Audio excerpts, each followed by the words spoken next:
Times yesterday to do this section and ended up having to do so much for the computer to work right, which I think it was mostly the internet. But either way, we'll just make sure this is working. Okay, looks good. And let's jump into this. Let's see, pull this down. Now let's discuss the interesting flop of Jack 6-6. So under the gun +1 raises and you call from the big blind, Jack 6-6, you check, under the gun +1 bets 33% pot. Now, what should we do? Well, at this point, we have a huge nut advantage. And when you have a huge nut advantage, that allows you to raise with generally more draws than if you do not have the nut advantage. So remember back to some of the spots where you're raising with like a 1.5 to 1 ratio or 1.2 to 1 ratio or 1 to 1 ratio. Premium made hands to draws whenever you generally lacked the range and nut advantage. Here, even though we lack the range advantage, we have a substantial nut advantage, and that's going to let us check raise like really as many draws as we possibly can. And the idea here is you want to look for draws. So anything where our hand can reasonably be improved, because essentially what we're doing is looking for those reasons will help you pull the trigger on a spot where you have that huge nut advantage versus the range advantage. Under the gun +1 is going to start with better hands, but you're in the big blind.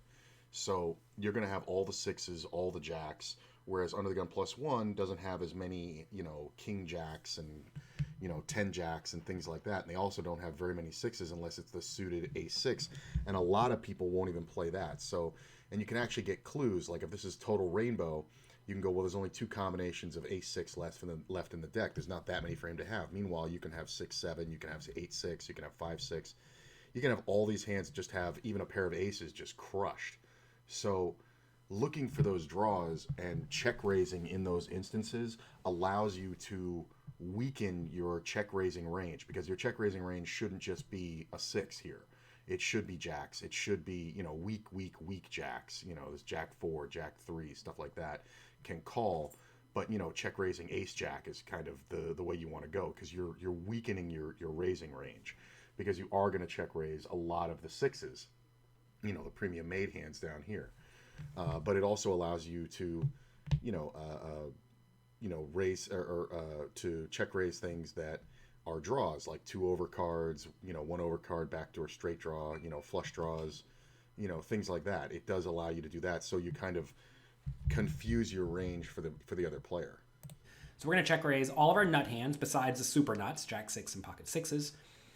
We'll also check raise ace jack just straight up for value. That's very often the best hand. And then we get to find as many bluffs as we possibly can. So what are bluffs on Jack 6-6? That's usually going to be backdoor flush draws, backdoor straight draws, overcards to the jack that have backdoor flush draws, backdoor straight draws. So yeah, you want to load up something like up to 20% draws in this scenario. I think that's perfectly fine and perfectly viable. We could find even a few more draws if we felt inclined, like maybe 9-5 suited, 8-4 suited, 10-7 suited, 10-8 suited. Maybe these Queen X suiteds, they're a little bit weaker. I think that would be viable. And then we're going to call with our best made hands that have good showdown value. That's generally just going to be the jacks, under pairs, and ace high.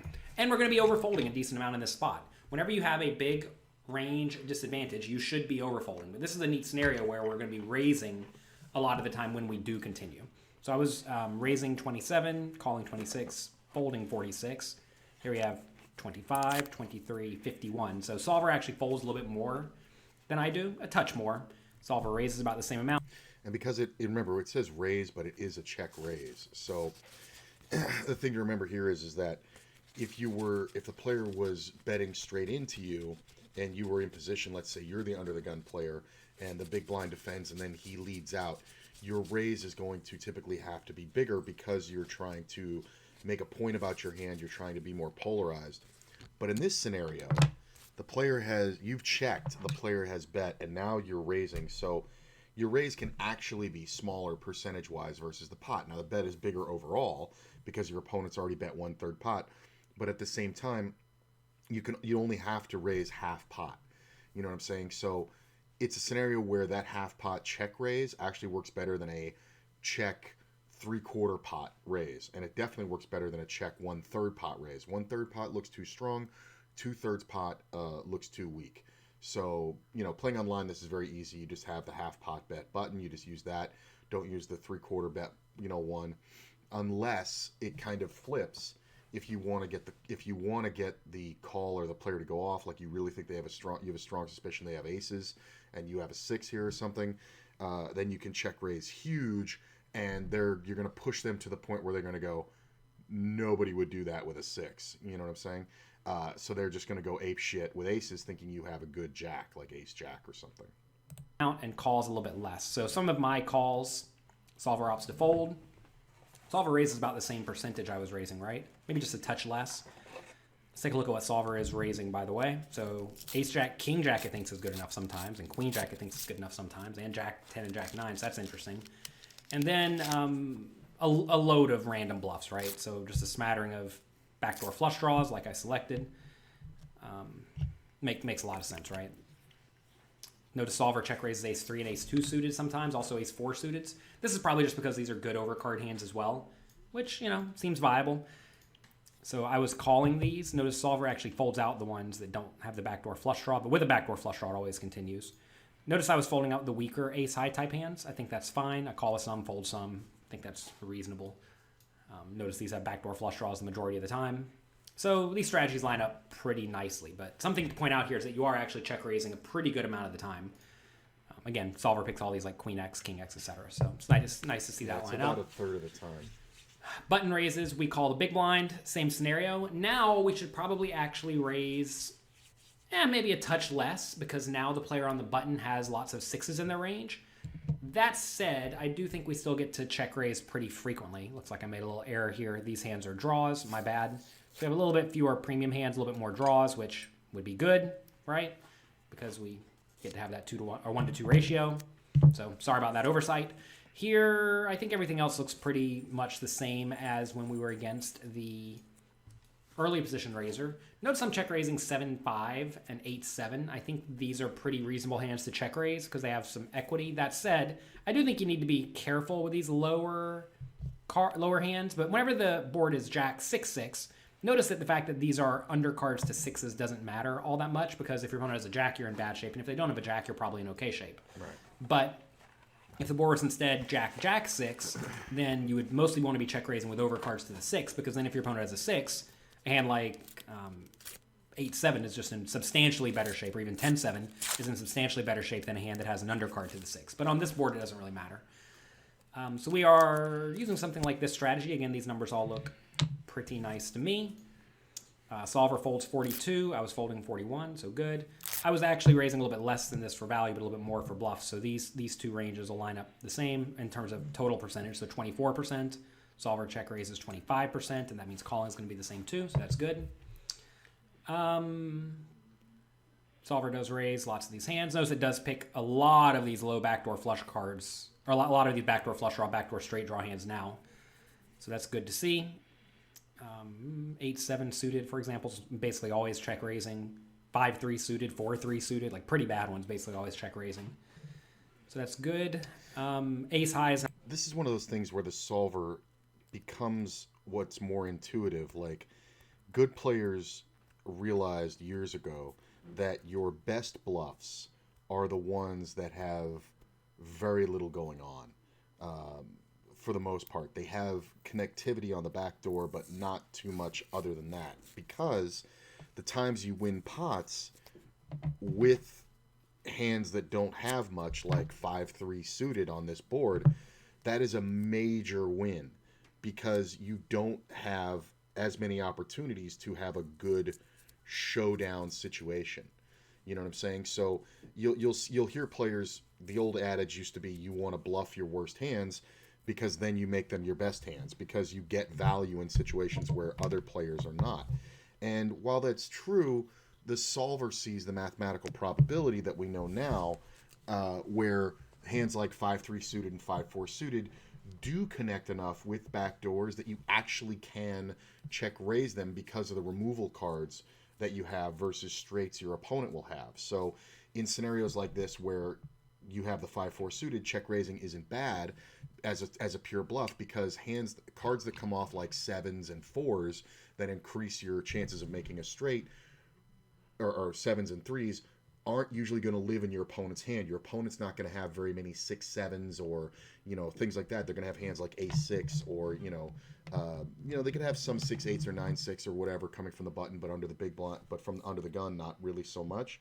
So those hands kind of gain more value because there's more ways to escape, when you backdoor into something. And it's always very interesting to me. There was an article years ago about a hand that Patrick Antonius played where he raised pre-flop, and then the flop came down, and it was bad for Antonius, and he decided to check it because it was a low-frequency betting board where he would have good cards, and he happened to have a suited, I think it was an Ace-5. He checked it. It was a king-high flop. His opponent bet. He check-raised because he had almost nothing going on except a backdoor flush and backdoor straight draws, just gut shots all over the place. It was like king 4-9 with one heart, and he had 2 hearts in his hand. The turn comes off, and it was a deuce of hearts, and he had the Ace-5. So now he's got a gut shot and the heart draw. He leads the turn big, about 2/3 pot. His opponent thinks about it for a while and calls. The river comes off, and it's the heart. He makes the absolute nuts, and he goes ahead and instantaneously snap jams. And it puts his opponent in such a twister that he ended up calling him with just top pair, no kicker. Like it was like king 10 or something like that. And this ended up taking Antonius to the point where he actually won that tournament, one of his few tournament wins, because he doesn't play very many. And the article was about how the intuitive nature of when to turn your trash hands into bluffs by check raising rather than just trying to represent the king. By check raising, he was then representing more. So his opponent couldn't figure out what it was, and then he changed the script when he gained more value. And asking him later, he said the bets changed because the board changed. And it's just a good thing to remember that backdoors do have a ton of value, so you can pull the trigger.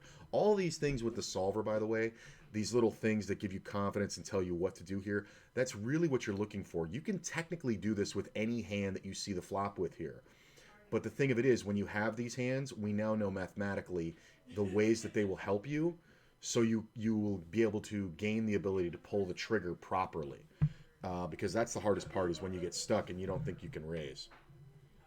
Now calling here because ace-high is very likely to be the best hand against the player on the button, compared to when we're against under the gun +1, where ace-high, bad kicker's less likely to be good, which is why, it makes logical sense. Solver elects to use that as a bluff here, because if you think about the range you're against, ace-high lacks showdown value against under the gun +1, whereas against the button, it's in substantially better shape, right?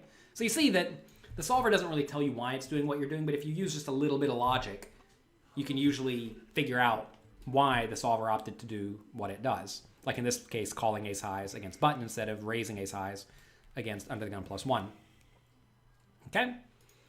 Now let's take a look at under the gun +1 raises. We call from the button, so now we're in position. Again, this is going to be a spot where you don't want to do a ton of raising. However, we do have some 6s here, so we probably should raise them. We want to get money in the pot with them. I don't think you have to raise all 6s. You certainly can. Typically, I think you're going to see that you raise the weaker 6s instead of the stronger 6s, because the weaker 6s, I guess in theory, don't mind protection as much, whereas the stronger 6s are just way, way better. Also, a6 and king 6 block aces and kings, whereas 8-6 doesn't, and 7-6 and 6-5 do not. Does that make sense? In terms of draws, again, we're just going to try to find some number of draws. I think we could probably find more draws in reality. I would have no problem with that. But, I mean, again, try to find the draws, right? There really aren't a ton of logical ones. I guess these lower, like these 3 hands right here certainly could be played as raises. I think that's viable. These lower ace-x suited certainly could be played as raises if you feel inclined. Calling's also fine too, though. So I have 18, 70, 11, 13, 70, 17. So, again, similar numbers. I was raising a little bit more than solver here. So even here, like I said, when you're in position, you really just don't want to be raising a ton. Notice solver doesn't really fold much at all, which I think is pretty telling, right? Whenever you're in position, getting okay pot odds, he just should not fold very often. Remember, the opponent bet only a third pot. And essentially when you're calling hands like king 10 and queen 10, in this scenario, you're basically saying, I think I have more than, or I'm going to realize more than 20% equity. because that's how much you need to realize based on the pot odds, and you probably will realize more than 20% equity with king 10 suited here if you continue playing well on the turn and river. Don't take that to mean that you should like overfold here if you think you're bad at post-flop play, because by the end of this course, you're going to be good at post-flop play. A lot of people think, oh, well, solver continues here, but I can't because I'm not so good. But you really don't want to have that logic. We are trying to become very good world-class poker players here. We're not trying to become just merely okay poker players. So you need to get in there. You need to battle a little bit. And you do see the stuff like king 10 calls. Interestingly enough, though, notice king 5 suited folds basically every time, whereas ace 3 suited folds sometimes too. So solver actually likes king 10 suited better than ace 3 suited, and that's because king 10 suited has backdoor equity. Backdoor equity is really important. Probably more important than most people think. More important than I thought. I mean, I remember 6 or 8 years ago, people weren't even thinking about the idea of blockers and backdoor equity at all. They were just kind of playing straightforward. But turns out it's important concepts. Solver does raise king queen here some portion of the time. I raised king queen, well, good some portion of the time. I like to use king 10 and queen 10 too. Solver doesn't raise those, but I think this is all good, strong, viable strategy that's going to be tough to play against. Think of it as the solver has to find a dividing line, and it'll draw that line on queen 10 versus king 10, and but the queen jack the queen king much more likely because of its backdoor value and because of its intrinsic showdown value. When you have king queen, your opponent has king high and you have the best king high, you're going to win more. So that's kind of the little dividing factor. The truth of the matter is, though, that because you have still the same Broadway blockers, of queen 10, queen jack, things like that, you can still continue in the same manner by raising, this a very small percentage of the time and calling the vast majority of the time in position. That sentence that he said about, I'm not so good, so I can't do that, I remember way back when I was playing at the Venetian full-time pretty much and paying all the bills. Some poker player, I forget who it was, very famous guy that I dealt to, he posed the question, what would you do if you had $100,000 tomorrow? And the crazy part about this question, and we were just waiting for a game to start, the crazy part about this question is this is a player who could have handed me $100,000 from his stack at that moment. And I said, well, I got people I owe, and, mainly my father. And I said I would pay him back. I would get a car, just a shitty little car. And then I would play, a little bit more often, not much higher. And he said, really? He says, what stakes do you play? And I said, I play 1-2 and the very occasional 2-5. I think at that time I'd only played 2-5 like twice. And to this day, I don't think I've played 2-5 more than a dozen times because I never had the roll and the games had to be good. And he said, well, you're rolled for it. He says, if you have, let's say after all that, you have, 60,000 left. And I said, yeah, maybe 70 or something like that. He goes, okay, you have $70,000. And he's like, you have the roll to play 2-5. He's like, why not integrate that just as much? And I was like, well, because I'm not that skilled with it yet. And he asked me about my poker life at that point. And he said, he's like, I'm going to assume you're lying to me because every poker player lies. And I was telling him the truth. And I was like, dude, I have it all written down. If you want to see, it's on my phone. I'll get it on break. And, he was like, I would like to see that. But he's like, let's assume you're lying by about 15%. You have the skills to play 2-5. He says, the problem is you don't know you have the skills to play that. He says, your problem is bankroll. Your problem isn't ability. He's like, if you're beating the 1-2, it's not whatever. He's like, you have to think of yourself as the best player in the room, every room you walk in for the rest of your life. And then we stopped talking because the game started. And all through the next hour when I dealt that game, and through my next break, and through the next hour after that, that statement just rang in my head that you have to walk into every room you play as the best player in the room. And if you get, and we talked about that later, and if you got a clear signal as to why you weren't the best player, leave the room.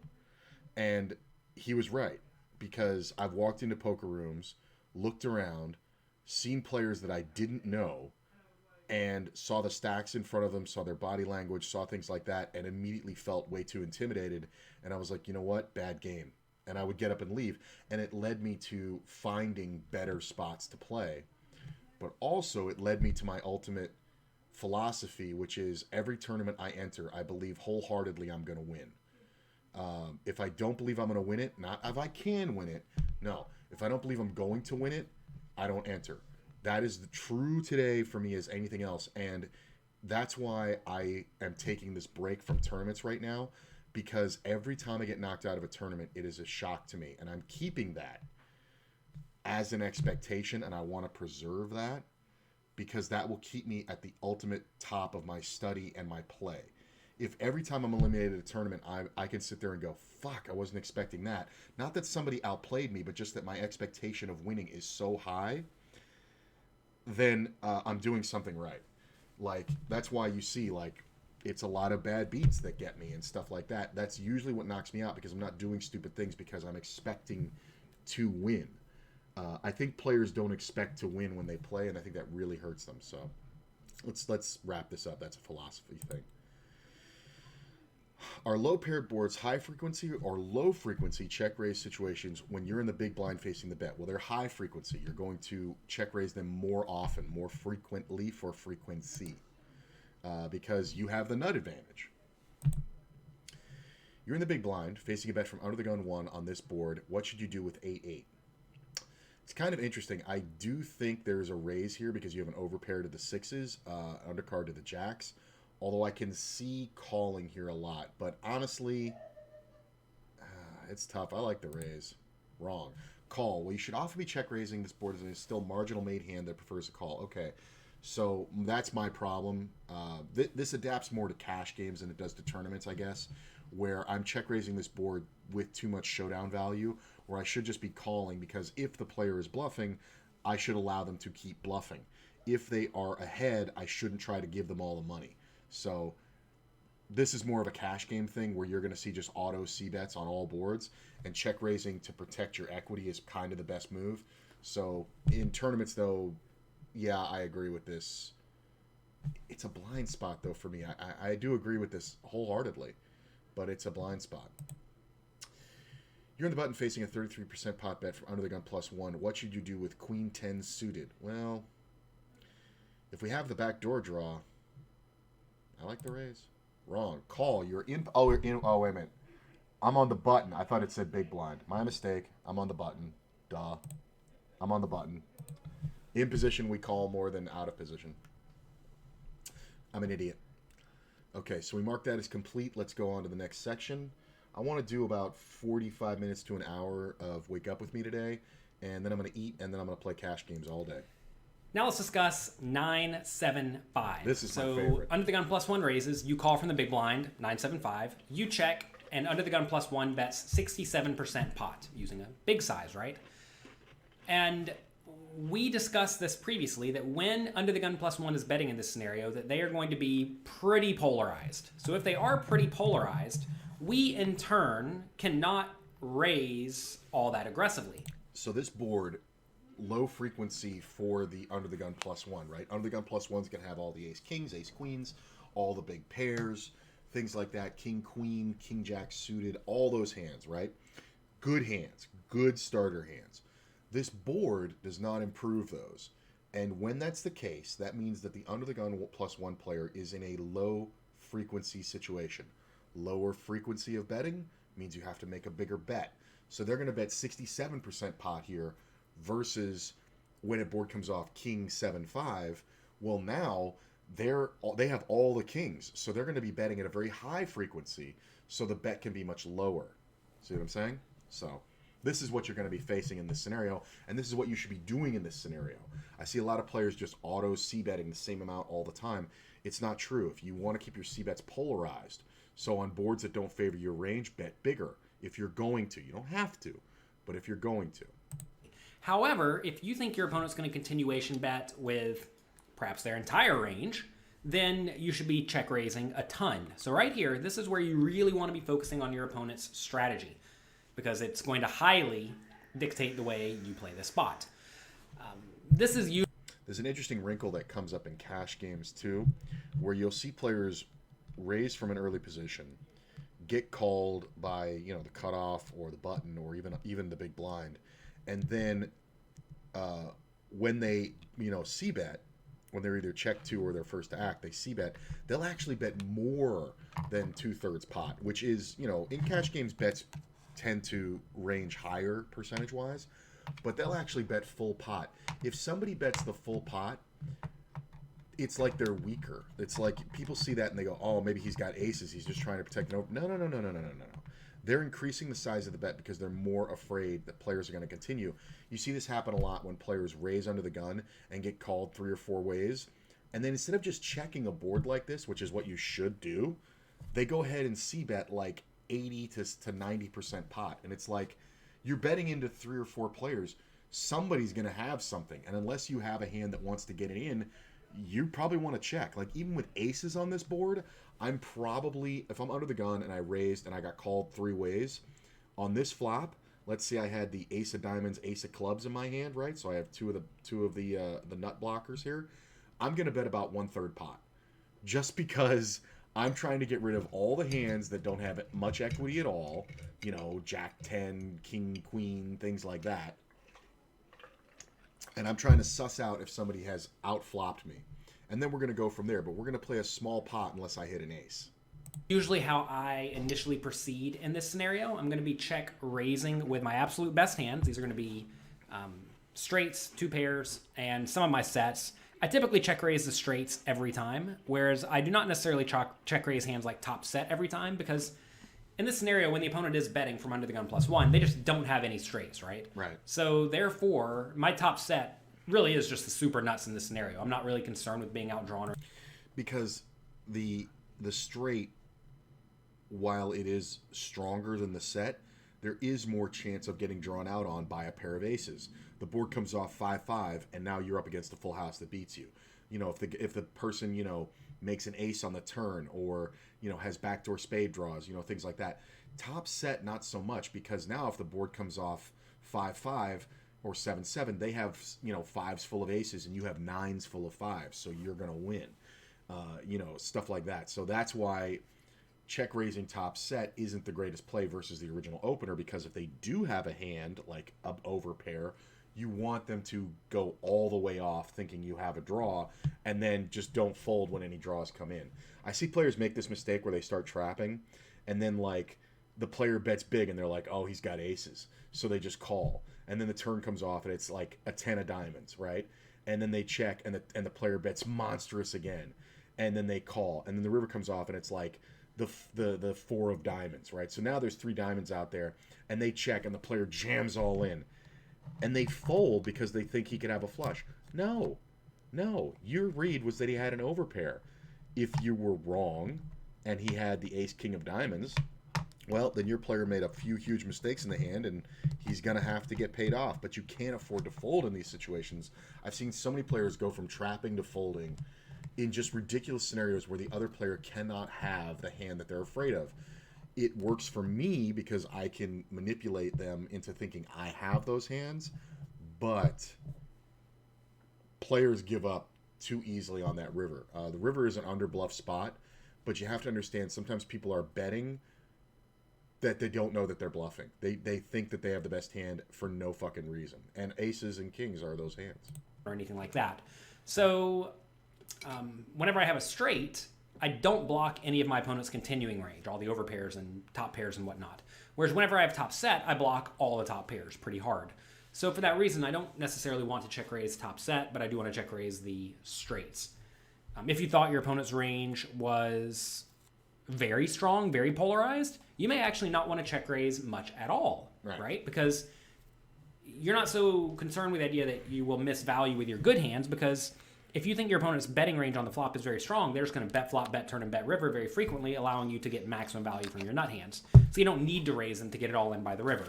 But if your opponent is going to have more bluffs or more just thin value hands that will fold to a raise, you definitely do want to check raise some of these hands. If you think your opponent's range is wider to bet the flop, you definitely should check raise more than this 1-to-1 ratio, and you're going to be making that up with a bunch of draws. Logical draws to check raise are hands containing an 8 or a 6. I think all of those are very, very viable check raises. Notice here I'm only check raising the 6s with backdoor flush draws, and the bad 8s with backdoor flush draws, I'm folding them otherwise. These are hands that certainly make logical sense. You may also want to check raise some of the additional 8s, so hands like king 6 offsuit, like really all the 6s that have, well, even without a backdoor draw. Same thing for the 8s without a backdoor draw. I think those are viable. You may find it kind of interesting that we're calling with some of the better draws like Jack 10 and 10-8. And that's because we don't really want to check raise those and then get jammed on. And whenever we are against a very polarized strategy that we presume the opponent's using, we actually are going to get check raised a decent amount of the time, or re-raised a decent amount of the time, because they're betting with a strong range to begin with. So that's generally what I do in this scenario. So check raising 13%, calling 52%, folding 35%. Let's see what the solver does.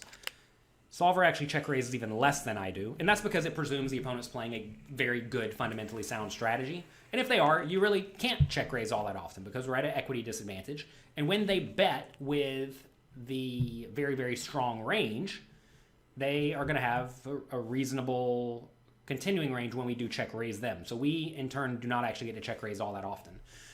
Notice here the solver does not check raise 8-6 for the straight, which is interesting. The solver is not so concerned with that concept I mentioned earlier of, you'd rather check raise straights than top sets because, solver probably presumes that your opponent's going to be triple barreling very often when they bet the flop to begin with, so you don't need to check raise the straights, and you'd rather keep them when they're drawing dead. Right. Notice solver does slow play top set, also slow plays bottom set kind of often, which is very counterintuitive. I don't know why it would do this over pocket sevens because, they're basically the same hand, but fives blocks the opponent's continuing range even more than, or less than sevens does. Solver also check raises 9-8, which is interesting. Remember we mentioned earlier that the solver really likes top pair with gut shots. I don't necessarily think you need to be check raising these types of hands, but sure. I would say that if your opponent's continuing range is going to be mostly pretty good hands, when you check raise them, you should probably not check raise these quite as often because even though they have a little bit more equity than the bluffs, I think you'd rather just have the bluffs because whenever you check raise the bluffs and get called, they usually have very clean outs, whereas when you check raise the 9-8, it's not quite in such great a shape, and I think it probably plays better as a check call against the general player pool anyway. See, to me, the 10 jack here and the 9-8 are kind of the same scenario, right? Like, if I have a 10 jack of diamonds in this scenario here, I don't think I want to play the check raise at all because I do have the gut shot, I have 2 overs, I have backdoor flush draw, things like that. These are a lot of draws that contain a lot of value. So it's not really a great spot where to check raise because you're going to get, if a guy has aces, he sees all these draws and he's going to be like, fuck that, we're ending this pot now, and he'll just, re-raise, and now you have to fold your hand. Whereas when you hold those cards and you call and the turn comes off a 6 or an 8 or a 4 or a 10 or a jack or a queen, all these cards, even a 3 to some extent, are bad for the under the gun raiser with the aces. So you're going to, many times after you check call this big bet with the 10 jack suited, you're going to get a free river. They're going to check back for pot control, players back off, they don't understand what's really going on. And plus, it's really a guessing game at that point, so they're probably correct to check. And then you get to see a free river, and you get to realize all of your... no, I'll get it in a minute. You get to realize all of your equity. 9-8 is kind of the same thing, right? Like, all these gut shots that are, raising the 9-8 suited, the 9-6 suited, the 9-8 off, those ones like that. To me, they're kind of the same deal. You don't have as many ways to improve with an overpair, but you do have more ways to improve with top trips or gut shot or 2 pair that is very good. You also have the same bluffing blockers like 10s and 6s or 10s and 4s and things like that, and even jacks. You do have all that, because you hold an 8, it's less likely somebody has 10-8. You're more likely to have 10-8. So if a jack comes off, you can really fuck with somebody's head on the river. So in those scenarios, like if you check call the 9-8 and then the player checks the turn, you can then make a big bet on many turns and rivers. Like, if like the turn comes off like a 10 and you have the 9-8, right? Then it goes check, check, and the river comes off and it's a 4. Like, you still just have a pair of 9s, but you can make now a huge bet on the river, and you'll see players fold a ton. And when you make the 8 for 2 pair, you can make a 2/3 pot bet for value and get snapped by aces. Because people think that the 4 card straight being out there is just something you're trying to represent. And how do you have a 6? Oh shit, he's got 2 pair. Like, these are the things that 9/8 can do. So I think 10-Jack suited, 9/8 suited, or 9/8 in this scenario are very much the same thing. And especially if you have like the 9/8 of clubs, you even have a backdoor club draw here with gut shot. You know what I'm saying? And top pair. So I don't like check raising that one the same way I don't like check raising the Jack 10, because it has so much value, blockers, and information that your opponent cannot have being under the gun +1. So that's just my general feeling. Anyway, our numbers line up pretty nicely with the solvers. And it might be a different reason why Jonathan Little agrees, but I think it's very similar. When he was saying about the Jack 10 suited and the 9/8 suited, he was saying, I don't know if I would ever check raise a 9/8 suited. I think that's the main reason. Same thing why the 10-Jack suited is so valuable. It check raises a little bit less than I do, so for all practical purposes, if you wanted to play like the solver here, you would just call with everything. Notice that some random overcards are called, like King-Jack backdoor draw, King-10 backdoor draw. I elected to call King-Queen, Ace-10 backdoor draw, which is obviously going to do. So that looks nice. Notice hands like Ace-Jack offsuit are not quite good enough to call.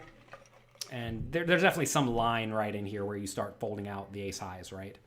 I happen to call Ace-Queen, fold Ace-Jack. Solver doesn't even have Ace-Queen really in its range, so doesn't matter what it says with that one so much, but... It's one of those interesting things, too, where you see that the solver folds out Ace-Queen but calls with Ace-8 because of the gut shot and the intrinsic value and the blocker. So people get stuck on this thing of my hand was so strong pre-flop. It's like, that shit doesn't matter, man. Let's talk about it on the turn. As you see, we were playing roughly the same strategy, so that's good. Button raises, we call from the big blind, 9-7-5. Now we can check raise a little bit wider for value, for sure, because now we're against a wider range to begin with, and that range is going to have lots of hands with equity in hands that can call us that hands like top pair, good kicker, beat. So we're going to be check raising slightly wider for value, as you see, down to King-9 in this scenario. If I had the sets, I would also check raise. For value, not for bluffs. Because remember, when reverses the button, they have a wider range. They're going to have more of this than the under the gun +1 guys. So when we make 2 pair, when we make top pair, the 9/8 here, check raise all day. All day. You know what I'm saying? Even the 10-Jack offsuit and the 10-Jack suited, right? They become check raises too. I think the 9/8 suited should be a check raise in this scenario. But maybe that's just me. We'll see what raise them. JL says. I mean, if I had to guess without looking at what the solver does, it probably does not check raise the straights again, but I like check raise and straights because people don't fold too often. Right. Especially if they're betting somewhat polarized. We are not playing any of these backdoor draws. All these backdoor draws with no overcards, or with one overcard only, are not particularly great. You'd rather just get out of the way. Yeah. You'd much rather just play the 6s and the 8s. This is a bit of an oversight, probably. I think we probably should play the 8x suited backdoor draw. Although, notice here we actually have a lot of just better draws in this scenario than in this scenario. So I don't know if we necessarily need to play these weaker 8s. Notice here I'm not playing... This is also talking about an 8-handed or 9-handed table. I think you can bring those baby suited 8s, like the 8-4 suited, 8-3 suited, things like that. I think you can bring those into the... the check raising range or the raising range rather, when you're short-handed. So like, 6-handed is a little bit much, but 5-handed or less, this is final table kind of stuff. You know what I'm saying? Where you're check raising these kind of hands versus a late position opener. And because most people have some qualifiers on, where they change the ranges, but they do have like, medium to high cards like King-9 or King-8, things like that. So check raising in those scenarios, I think, makes more sense because you're just going to get more folds. They're going to have a lot of, Queen-10s and things and such that really don't want to be check raised but wanted to take the shot on the flop. So I think that's when it comes into play. I think at an 8 or 9-handed table, it's just too loose because of the amount of plausible hands that had to fold and now hands that you're up against. Like the bad 6s. I'm playing these 6s because the vast majority of them have backdoor draws as well. So I'm being a little bit more cautious with our draws. Notice here that we do already have a pretty good amount of draws compared to our premium made hands. We really don't want to have a ton more. So If I wanted to have more draws, I would definitely start adding in the sixes and the eights, additional sixes and eights. But I don't think it's necessary, given we're already at like a 1.5 to 1 ratio, and I don't think we necessarily want to have a whole lot more when our opponent's betting using a polarized strategy. So here I'm check raising 20%, calling 40, folding 40, check raise 15, call 40, fold 45. So roughly the same strategy as the solver, although I am raising a little bit more than the solver. Solver also check raises a lot more top pairs than me, probably slightly fewer bluffs, which I think is certainly viable. Notice solver also doesn't like the bad eights, but the better eights it's playing either by calling or raising, which makes sense. Notice the bad sixes are not really played, whereas like ace-6 with showdown value continues. All these hands are just not played. Bad gut shot like 4-3 is just not played. Bottom pairs are called. I know we've seen bottom pairs raise in some scenarios. Here the straight does call a pretty good amount of the time. It does raise occasionally though. So interesting strategy, and again, we pretty much nailed it just by playing the best made hands in the draws aggressively. Really, if you get good at just classifying the hands and then playing them accordingly, you're going to be in fine shape, as you see. You may be slightly off what the solver does, but you're going to be fine. It's that thing where when you're in a hand, you're like, okay, my hand is a marginal made hand, so I'm out of position. So in this scenario, or I'm in position, so in this scenario, I'm going to call. You know what I'm saying? Or I have a premium made hand, I'm out of position. In this scenario, I'm going to check raise. You know what I'm saying? Just classifying that and going through the decision tree is what he's saying. And it allows you to be thinking ahead, a few moves. If you start from a base of being able to qualify your hand on the flop. I understand that sometimes it may be difficult, like actually quantifying each of these hands. Like, where is the line? Is it queen 9, king 9, jack 9? It's somewhere in there. So like how many premium hands should you play? Because if you end up check raising just too many premium hands, now you end up check raising too many draws to compensate, and then your numbers will start to get out of whack. But as you will go through this course and look at all these common scenarios you're going to be in, most of the other spots that are similar enough to these, like 10-7-5 or 9-6-4, stuff like that, your strategy is going to be very similar to this. Not exactly the same, but very similar. It also becomes slightly player dependent too. If you're up against a player who always c-bets, then you're always going to be on the check raise draw, kind of, mindset. Whereas if you're up against a player who only bets their best hands, you might just call with the things like 9-8 here, trying to get more equity before you, bomb the pot. So that's also where the lines get drawn, is player dependent what you're up against. All right, here, under the gun +1 raises, we call from the button, 9-7-5, opponent bets, using a small size. So this is interesting because in this situation, when the opponent uses a small size, and to be fair, when they're betting this board in general, this is a spot where they probably are going to be betting, sometimes. Not a ton, but sometimes. And when we're facing a smaller flop bet size, understand we're getting way better pot odds than when we are facing a 2/3 pot bet. Also, we're in position here. So all of that combined really makes me want to just call very, very frequently. Now, if I am going to raise, it's usually going to be bottom sets, 2 pairs. 8-6 I think is fine to raise as well. Pocket 9s I think is fine to raise as well. But if we are raising just a few premium hands, which notice we don't actually have all that many premium hands here, and we don't want to raise ace-9 and king-9 against under the gun +1 because he has all the overpairs in his range. We can't really raise all that many bluffs. Like right here, you see I'm basically already raising the maximum number of bluffs, and if I add in... You'll see this scenario where players raise under the gun +1, you're on the button, and then they bet small. These are the players, you can look at their numbers and then see that their c-bet percentage being over 70%, because they're just compulsive with it. Like, they just have to c-bet out of position. They never want to check out of position. Being able to check out of position is a super strong play when you understand the frequencies. And it means that no one can really manipulate you, because you are willing to give up the hand that started out so good but flopped so bad. And a lot of players aren't willing to do that. So then they'll bet this 1/3 pot just compulsively. I mean, I can only call them compulsive. And then in those scenarios, raising the draws becomes a lot more viable. Because remember, this is a low frequency board for under the gun. They should be betting bigger. When they bet smaller, they're either super trapping, meaning they have a set, because they could have 9s, 7s, sure. They could even have 5s sometimes, depending on the stack sizes. Or, they just have absolute airballs, so check raising the draws becomes more viable. You kind of have to understand the player you're up against. If they're just c-betting normally and they bet this small size, you kind of got to go, what's going on here? Do they want to get check raised? Do they have top set? You know what I'm saying? Like, so in those scenarios, hands like 9-8 and, 6-7 and things like that just become, totally clear calls just because they're marginal made and you're looking to pick up some more equity.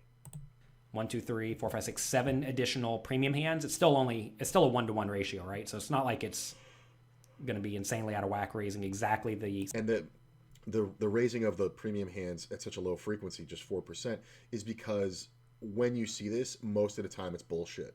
So you don't really want to raise when you have 8-6 or a set or 2 pair here, because the other player doesn't have anything very often at all.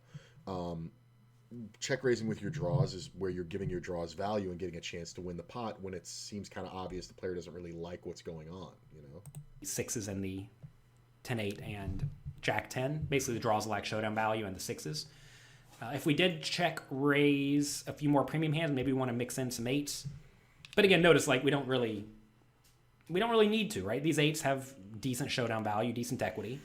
The super nuts 9s and 8-6 really wants to keep the opponent in the pot. So I like calling. Also, again, remember we've discussed this over and over. You want to make sure your calling range is quite strong when you're in position. Notice I'm folding almost never. Only 15% of the time here, 14%. So I like this. I wrote here that you want to float wide. Again, a float, I'm not sure if we referenced it yet, but a float is a situation where someone bets and you call in position with the idea that you're going to be picking up the pot very frequently on the turn and or the river if your opponent shows weakness, or you may improve to some sort of backdoor draw or top pair. Like when you call Queen 9 here, when you call Queen 10 here or Queen Jack backdoor draw, you're calling not because you think Queen Jack is best, but you think it's going to realize 20% equity or more in position based on our pot odds, right?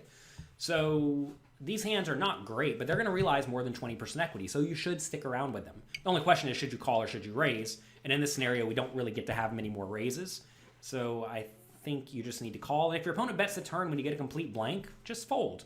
And if you pick up additional equity on the turn, then you stick around in the pot, either by calling or raising. All right, so I was raising 11%. Solver only raises 7%, so even less than I do, right? Solver calls a ton, only folds 12%. I was folding 14% and thought that was a low number, but Solver's folding even less. And that's because we're getting good odds in position. It turns out good odds in position with a reasonable range on the board that's reasonable enough usually results in you sticking around a lot, like a lot. And it's usually going to involve a whole lot of calling, because your opponent's just in a miserable spot. If they keep betting too wide on the turn, notice our range here. Every hand in it's pretty good. Every hand that continues is getting the right price to call. So you get to stick around quite wide.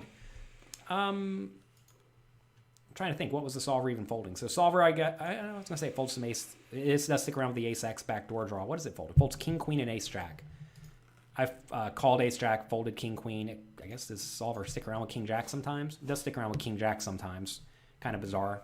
Notice solver sticks around with king 10 a lot, which is also kind of bizarre when it has it. But as you see, really, solver's not folding all that much, and I'm not either, so that's good. It is an important takeaway here, though. The solver really does not raise all that often at all. When it does raise, it's raising, again, pretty strong hands, right? Sets, straights, 2 pairs, and then just some sporadic bluffs, sporadic low equity bluffs. And I guess it raises some 6s every once in a while, too. So, again, it's hard to take too much from these very, very mixed strategies, but it is worth noting which value hands the solver raises and how much. And it turns out here it just doesn't raise much at all. And given it doesn't raise much at all, you're probably fine just calling everything in position besides your weakest hands and then proceeding to the turn. I agree with that. When you're in the big blind, will you check raise more often against under the gun +1 or the button? Under the gun 1. Wait a minute, what? Oh, you're in the big blind. Duh. Button, because under against 1, you only have straights and sets considered premium hands. Yeah. God damn it. I keep reading it backwards. This is why we do the wake up with me, because my brain is just not awake yet. You're in the big blind facing a big bet from under the gun +1 on this board. What should you do with ace jack off? I mean, it's really just a fold. I mean, you really don't have much going on here. You can't really check raise much.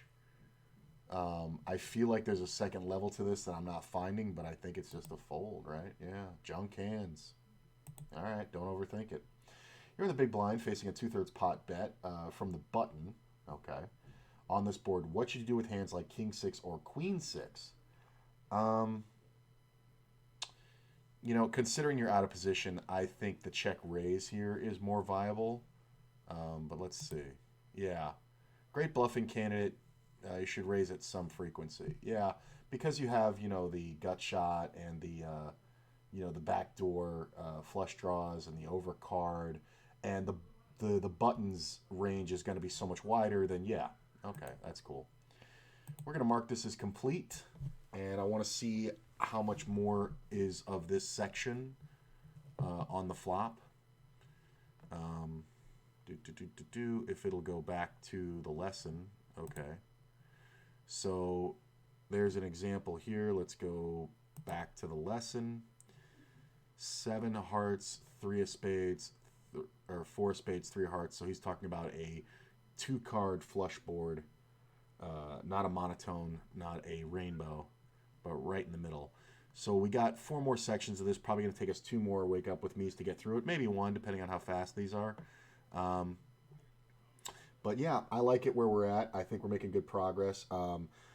Side note, I'm taking a small break from tournaments just because of that concept that I believe I'm going to win every tournament I enter, and I have not won many in a while. I had kind of a bad run in the last week, and I had absolute heartbreaker flight where I did very well in the flight up until the very last level and then took a bad beat, and it really kind of hurt me. I'm glad I have the cash game challenge because I'm going to be sticking with that until I feel like I've healed from that loss. I never want to be playing tournaments sitting there waiting for the axe to fall, where I feel like it's just a matter of time before something bad happens. When you have that in your head, you kind of will it into happening, where you play a hand poorly and allow somebody to draw out on a big hand, and then you just feel like the biggest victim in the world. So I'm taking a little break from tournaments. I'm still studying tournaments. Obviously, we're doing it here. I'm doing a lot of work on my own, but I am focusing on the play of cash games, which is nice because it's much more light. It focuses on 100 big blind play. It's much more simple, and the results are much more every day. I'm kind of growing and growing, and I'm doing pretty well. We're only like 13 sessions in. I'm at like $400 somewhere in there. From 100, so that's pretty good playing 10 and L, picking up 30 buy-ins in about 13 sessions. I've had a couple of backslides. I had one day where I lost like 8 buy-ins. I mean, it's just one of those days. But I think it's going well. I still think I can achieve the $1,000 in under 30 sessions, hopefully. The sessions are getting a little longer now. That helps. But yeah, so I'm just going to go ahead and end it here. I'm going to go ahead and eat, and then I'm going to come back and play cash games with you guys all day, and we're going to just make some money. And you got to realize you have to want to play what you're playing. No matter how good you are, if you don't want to play what you're playing, you're not going to do well. So that's my general philosophy. So I'll see you guys later. Thanks for coming out and hanging out. And if you have any questions, as always, you can just whisper to me, and I'll try to address them in the next Wake Up With Me, which will be probably tomorrow. And I'll see you guys later. Bye.